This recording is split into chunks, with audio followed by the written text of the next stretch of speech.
Sekolah Tinggi Ilmu Kesehatan Indonesia atau STIKIJ menggelar seminar epidemiologi sebagai bekal untuk mahasiswa yang akan mengikuti program kuliah kerja nyata atau KKN.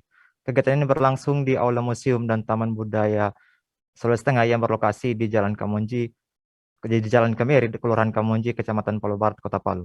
Dan informasi lengkapnya akan disampaikan oleh reporter kami Alan Saril. Ya, Ya, baik. selamat malam Alan, bisa dijelaskan apa poin penting dalam seminar kali ini? Baik, seminar epidemiologi tersebut juga dihadiri Wakil Wali Kota Palu yaitu Reni Alamijido sebagai narasumber utama dalam seminar tersebut. Untuk poin pentingnya menurut Ketua Sekolah Tinggi Ilmu Kesehatan Indonesia Jaya, Dr. Erson Sirait, mitigasi sangat penting dilakukan dalam mengurangi resiko penyebaran COVID-19. Seperti yang sudah tertuang dalam Undang-Undang Nomor 24 Tahun 2007 tentang serangkaian upaya untuk mengurangi resiko bencana, baik melalui pembangunan fisik maupun penyadaran dan peningkatan kemampuan menghadapi bencana. Olehnya, Esron Sirait sangat mengapresiasi kegiatan seminar epidemiologi dengan tema peran tenaga kesehatan dalam program mitigasi pandemi COVID-19 menuju era new normal tersebut. Selain itu juga Esron Sirait menganggap seminar kali ini sangat penting, sehingga Esron Sirait mengimbau agar para mahasiswa tidak hanya datang untuk mendapatkan sertifikat semata, namun juga harus memahami isi materi dari seminar tersebut, agar dapat mengimplementasikan ilmu tersebut di tengah masyarakat. Sebab mahasiswa juga memiliki peran penting dalam mengurangi resiko penyebaran COVID-19 melalui edukasi kepada masyarakat akan pentingnya penerapan 5M dan dalam kehidupan sehari-hari. Kembali rekan Pandi. Iya, baik kawan. Kemudian apa saja langkah yang akan dilakukan oleh mahasiswa kesehatan atau STIKIJ dalam menekan penyebaran COVID-19 di tengah masyarakat saat mengikuti KKN nanti? Baik. Menurut Ketua Program Studi Kesehatan Masyarakat STIKIJ Subardin dalam sambutannya mengatakan, senjata utama mahasiswa dalam menekan angka penyebaran COVID-19 di Sulteng ialah dengan promosi kesehatan. Menurut Subardin, dengan pesan dalam promosi kesehatan yang dilakukan para mahasiswa sampai kepada masyarakat, maka nanti akan terjadi perubahan perilaku di tengah masyarakat. Menurutnya, kalau ini bisa dilakukan, maka kasus COVID-19 di Sulteng, khususnya Kota Palu, dapat ditekan. Kembali rekan Fandi di studio. Ya, Alan. Kemudian dari pemerintah, program apa saja yang telah dijalankan sehingga berhasil membawa Kota Palu hingga saat ini berada di level PPKM level 1? Baik, menurut Wakil Wali Kota Palu Reni Alamijido, terdapat 6 program utama atau langkah yang dilakukan pemerintah Kota Palu dalam menekan angka COVID-19. Dalam seminar tersebut, Reni Alamijido menyebut upaya yang dilakukan dalam menuju zona hijau atau PPKM level 1 yang pertama ialah vaksinasi secara masif di seluruh kelurahan yang dikoordinir oleh kecamatan. Selanjutnya yang kedua ialah setiap orang dalam rentang 1 minggu wajib mendatangkan, maksud saya OPD, dalam rentang 1 minggu wajib mendatangkan 1.000 masyarakat untuk divaksin. Yang ketiga, operasi justisi dilaksanakan 3 kali sehari dengan membagi 3 tim dan sasaran yaitu seperti tempat umum, tempat usaha, dan masyarakat umum yang tidak mentaati protokol kesehatan. Keempat, membentuk relawan seperti tim Nagasi, Roa Jagaroa, dan lain sebagainya. Selanjutnya yang kelima ialah Satgas Kecamatan dan Kelurahan melibatkan Satgas K5, lembaga adat, tokoh agama, serta tokoh masyarakat secara lebih intens melakukan operasi justisi penegakan hukum dan pengetatan protokol kesehatan.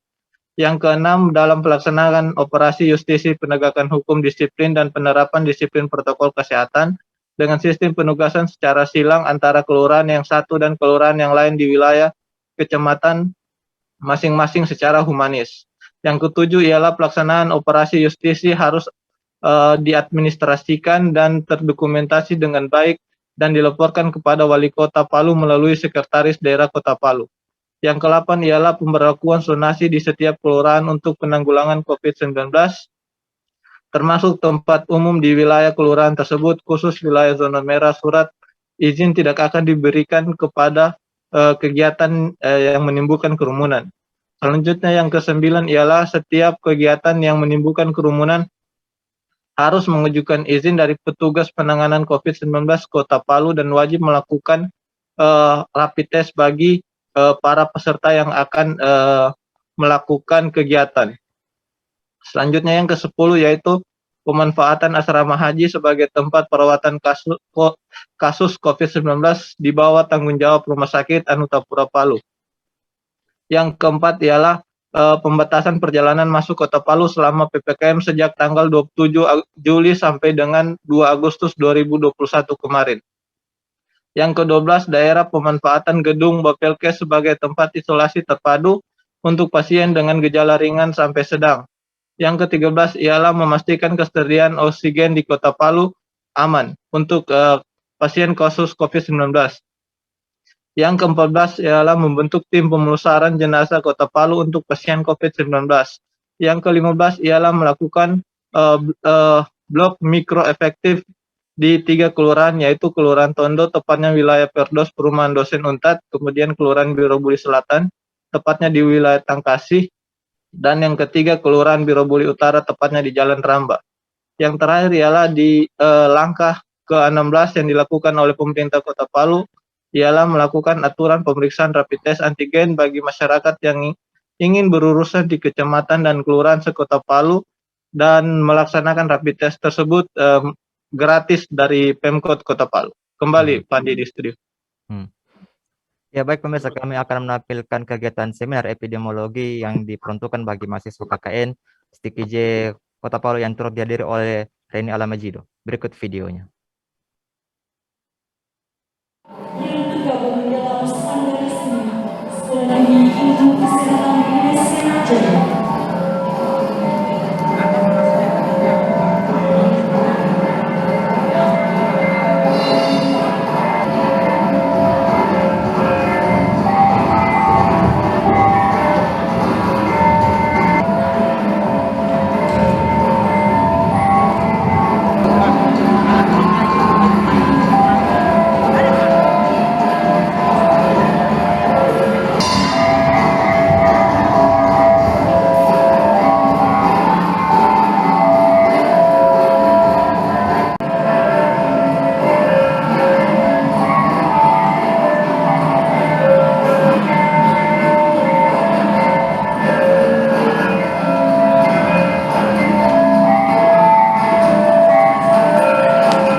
Itu lagi yang kita angkat ke permukaan. Karena kenapa? Kami berharap ke depannya bahwa sedikit atau banyak anak-anak epidemiologi, khususnya anak epidemiologi yang tenaga-tenaga kesehatan secara umum harus mempunyai peran di dalam upaya bagaimana itu kita ikut terlibat di dalamnya menekan permasalahan-permasalahan kesehatan. Nah, Anda akan menjadi perpanjangan tangan daripada STI, sudah mendapatkan pengetahuan daripada ahlinya supaya Anda bisa memberikan pengetahuan kepada masyarakat atau orang yang lain agar mereka mampu mengurangi risiko bencana terkena COVID-19. Seminar ini saya nyatakan dibuka dengan resmi. Supaya bukan menakut-nakuti masyarakat, tidak, tetapi paling tidak kita sudah bisa mengantisipasi masing-masing kelurahannya, khususnya RT RW-nya. Slide ini kalau kita bisa lihat data terkonfirmasi berdasarkan bulan kasus, karena kalau epidemiologi kalau saya tidak salah ya, yang saya pelajari dulu itu dia tidak bisa hitung per bulan, dia per minggu. Saya tidak tahu kalau sekarang. Tetap Pak ya, kalau zaman saya dulu masih ambil di S1 Fakultas Kedokteran, epidemiologi itu dia berhitungnya per minggu. Akhir karena kita harus bisa mencapai 50% lansia, sehingga kita harus bersama-sama dengan Kalau kita lihat ini dosisnya, alhamdulillah ya, untuk dosis pertama kita sudah capai 95%. Banyak orang tua yang tidak bersedia anaknya dilakukan vaksinasi, sehingga kami harus turun melakukan sosialisasi. Kita juga ke kantor saling curiga, jangan-jangan dia Omikron, jangan-jangan dia Delta, sehingga akhirnya kita tidak perlu ragu, tidak perlu takut, karena tidak mungkinlah pemerintah pusat negara kita itu mau merusak masyarakat yang tidak mungkin. Makanya ada rumusnya, Sinovac, kemudian AstraZeneca, kemudian Pfizer, kemudian kalau tidak salah itu Moderna tidak. Ya, karena kenapa? Itu Moderna juga ada side effect yang juga cukup besar, tapi ada juga ibu hamil yang mau. Jadi kita tidak bisa memaksa, tetapi kami dari program itu ada rumusnya.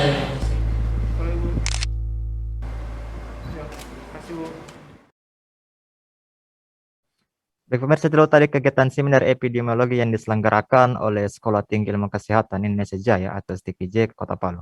Terima kasih atas laporannya Alan. Selamat bertugas kembali dan tetap patuhi protokol kesehatan. Baik, kembali terima kasih rekan Pan. Terima kasih sudah nonton. Jangan lupa like, subscribe, dan share ya.